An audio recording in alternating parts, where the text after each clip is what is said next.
Oi galera do Falando de Bichos, se você é novo aqui no canal, meu nome é Ana Flávia e a gente fala sobre dicas, curiosidades e informações do mundo pet. Se você ainda não segue a gente nas redes sociais, eu vou deixar aqui o arroba do Instagram para vocês acompanharem, porque lá a gente está sempre postando novidades, curiosidades e também os links dos vídeos aqui do canal.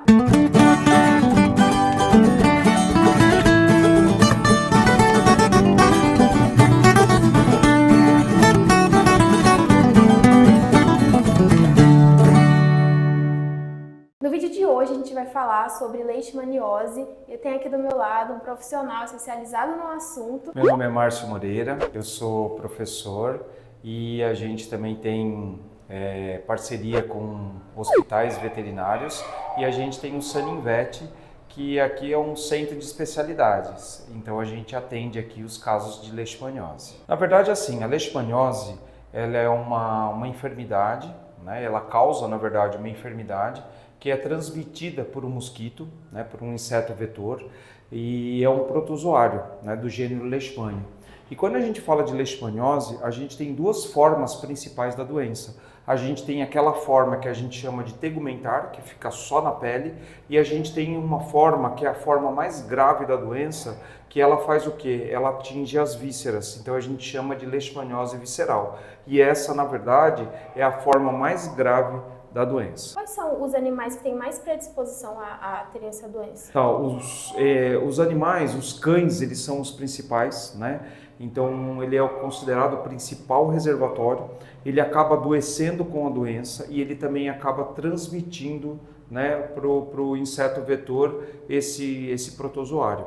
Mas a gente também pode ter contaminação nos gatos, a gente tem os animais silvestres, né, os canídeos silvestres, os roedores, né, os marsupiais. Então, é uma gama de animais que podem adquirir essa enfermidade. E muitos deles acabam sendo reservatório, que são aqueles que podem transmitir para o inseto vetor. E essa doença, ela é uma zoonose? Ela é uma zoonose. Na verdade, tem alguns lugares que fala que ela é uma antropozoonose, que ela pode passar tanto do homem para o cão, e ela pode passar do cão também para o homem, né? E aí eu estou falando do cão como principal reservatório. Mas de todos esses animais que eu citei, ela pode ocorrer essa transmissão. Então, realmente, é uma doença que acometem os animais, mas é uma doença que acomete também o ser humano. Como que é feito esse diagnóstico? Então, assim, o diagnóstico ele é baseado numa tríade. O que é essa tríade? Primeiro, as manifestações clínicas, que são os sinais e sintomas. A gente tem um diagnóstico laboratorial e esse diagnóstico laboratorial, através daqueles exames mais simples, que é o hemograma, um perfil renal e hepático, que começa a ter algumas alterações, e depois a gente tem um diagnóstico específico, que é aquele diagnóstico laboratorial, né, específico, que a gente vai detectar realmente o parasito ou a gente vai detectar anticorpo contra o parasito. Então, as principais manifestações clínicas que tem essa enfermidade são alterações cutâneas na pele. Então, isso pode começar com feridas na orelha, o crescimento exagerado das unhas, feridas ulcerativas em vários lugares do corpo, queda de pelo, forma como se fosse uma caspinha. Então, 80% mais ou menos das manifestações clínicas são essas manifestações que a gente chama de tegumentares, que acabam acometendo a pele. Além disso, tem o aumento dos gânglios, que são os linfonodos, né? Então a gente pode ter alteração também nos rins do paciente, a gente tem alterações de perda de pelo, perda de peso também, né? Então, assim, essas são as principais. Tem outras que são mais específicas, por exemplo, como ocorrer sangramento, pode causar alteração nos olhos, levando até uma uveíte. Esses já são sintomas assim que não são tão frequentes. Como que funciona essa questão do diagnóstico laboratorial para a leishmaniose? Então, o diagnóstico laboratorial, como eu disse para você, assim, ele tem os exames que são inespecíficos, o hemograma, o perfil renal, o perfil hepático, que a gente encontra certas alterações, como, por exemplo, alterações na proteína, na albumina, né? Pode acometer o rim, então começa a aparecer alterados os exames que monitoram o rim.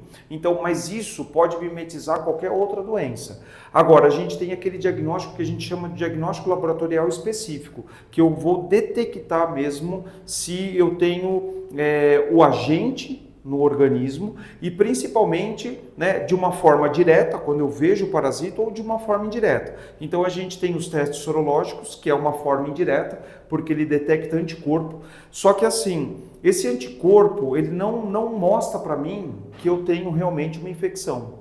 Então a gente faz, né, uma titulação, aí sim ele começa a se tornar mais específico, porque vai depender muito dessa titulação. Então a gente usa muito a sorologia com titulação, mas o diagnóstico que bate o martelo hoje é o diagnóstico quando eu vejo o parasito, que a gente chama de parasitológico. Então, como ele aumenta muito o linfonodo, eu punciono o linfonodo, então eu tenho ali o que? Eu encontro o parasito. Então, se eu encontrei o parasito lá naquela punção, no exame citológico, eu concluí o diagnóstico. E aí a gente faz a punção de medula óssea, que é um lugar que o parasito gosta de ficar. Então ali a gente tem uma maior chance de encontrar. Então esse é um outro lugar que a gente usa para encontrar o parasito. E além do mais, hoje a gente consegue com esses materiais realizar um teste mais sensível, que é o PCR quantitativo, que a gente trabalha com a biologia molecular. Então, utilizando essas ferramentas, a gente associa essas ferramentas para a gente realmente concluir se aquele indivíduo ele tem uma infecção ativa. E qual que é o tratamento? Como que é feito o tratamento? O tratamento, na verdade, ele é assim, ele é um coquetel, né? Então a gente costuma dizer assim, que apenas um fármaco contra a leishmania, ele não funciona tão bem. O que funciona muito bem é quando você associa medicamentos. Então assim, a gente faz medicamentos contra o parasito, a gente faz medicamentos para ativar o sistema imunológico e a gente também faz o quê? Medicamentos para dar um suporte, porque ele vai tomar 7, 8 medicamentos diferentes. Então a gente tem, né, esse complexo. Porque um medicamento só, ele não funciona tão bem, ele funciona parcialmente, por isso que a gente faz um coquetel de medicamentos para tratar. E tem vacina? Tinha uma vacina, né? Há mais ou menos 2 meses foi retirada do mercado por uma questão de controle de qualidade, então por enquanto a gente não tem nenhuma vacina, mas até então a gente tinha apenas uma vacina no Brasil, que a gente tinha assim, o potencial de usar, né, para proteção, mas hoje a gente está sem a vacina. E não tem previsão por enquanto? E por enquanto não tem previsão de voltar essa vacina. Mas a vacina para protozoário, ela não protege tanto quanto a vacina para vírus. Então assim, a média de proteção dela é 70%. Por isso que a principal forma de proteção é utilizando substâncias que são inseticidas, né? Então, e repelentes, como a gente pode usar na forma de colares, na forma de pipetas, né? Que é aquele líquido que a gente põe na nuca. Então, assim, essa é a principal forma que a gente tem. E tem algumas também que a gente pode borrifar e que protege contra o inseto vetor, que é o flebotomínio, que é um mosquitinho, né, que na verdade transmite a leishmaniose. Então, essa forma da coleira e do repelente é a principal maneira do tutor evitar que o pet contraia a doença. É isso aí, né? Então, essa forma de você borrifar, a forma de usar a pipeta, então tem que ser pipeta específica que protege contra esse inseto vetor, que é o flebotomínio. Ou a coleira também, tem coleiras específicas que protegem contra o inseto vetor, né? E aqui geralmente essas coleiras também protegem para carrapato e pulga, né? E a pipeta também, mas a gente tem que procurar aquelas que protegem contra o inseto vetor, que é o flebotomínio, porque é ele que transmite a leixe. E essa doença, ela tem cura? E quais são as possíveis complicações dela? Então a gente fala assim, que quando eu trato a leishmaniose, eu tenho cura clínica, mas eu não tenho cura parasitológica, tá? Rarissimamente eu vou ter uma cura parasitológica. Então o que acontece? O indivíduo que ele tem sinais e sintomas, a gente faz aquele coquetel de medicamentos, ele melhora, né? Muitas vezes ele melhora 100% daqueles sinais e sintomas que ele apresentava. Às vezes ele não melhora 100%, mas ele melhora 80%, 90% e ele passa a ter uma vida normal. Só que como a gente não tem cura parasitológica, a doença ela pode ter uma recidiva. Então isso é frequente. Esse período de recidiva ele varia muito. né? Então, eu vou falar para vocês da nossa rotina aqui do Saninvet. A doença volta mais ou menos depois de 2 anos, 2 anos e meio. Mas isso é uma média, porque eu vou falar para você que eu vou comparar mais ou menos com o Covid. Depende muito do sistema imunológico do indivíduo. Se ele tem uma boa resposta imunológica para combater a doença, uma boa resposta TH1, ele consegue se manter melhor por mais tempo. Se ele não tem uma boa resposta TH1, então ele começa a ter recidivas mais frequentes dessa enfermidade. Então, por isso que é uma doença que não tem cura. E para isso, gente, não basta simplesmente você realizar uma vez o tratamento e acabou. A gente faz um acompanhamento a cada 4 meses, a cada 6 meses desses indivíduos. A gente estadia a doença. Por que é muito importante a gente ver qual estágio o indivíduo ele se encontra? Porque é mediante isso que a gente vai decidir qual protocolo a gente vai utilizar. Então, essa é muito importante. E como não tem cura, a gente precisa o quê? Monitorar esse indivíduo. Por que esse monitoramento é importante? Porque quando você monitora esse indivíduo com frequência, o que acontece? Se você tem o início de uma recidiva, você consegue se anteceder ao diagnóstico. Então você trata ele muito mais rápido do que ele evoluir muito para a doença. Então a gente consegue um resultado melhor no tratamento do que quando você deixa evoluir demais e aí ele começa novamente a ter os sinais e sintomas. Então por isso que um paciente com leishmaniose é um paciente que tem que ter acompanhamento para o resto da vida. Além do mais, como ele tem a leixe, ele já foi diagnosticado e a gente concluiu realmente que ele tem, então ele é um indivíduo que sempre vai precisar fazer uso da coleira, da pipeta ou do spray, né, para fazer o quê? Para realizar uma proteção. E o paciente que está sendo tratado, ou também o paciente que às vezes não está fazendo esse acompanhamento certinho, quais são as complicações que ele pode ter? Então, na verdade, né, por que precisa desse acompanhamento? Porque tem consequências conviver com uma doença. Então pensa assim, eu vou diminuir a carga parasitária, mas eu não vou eliminar essa carga parasitária.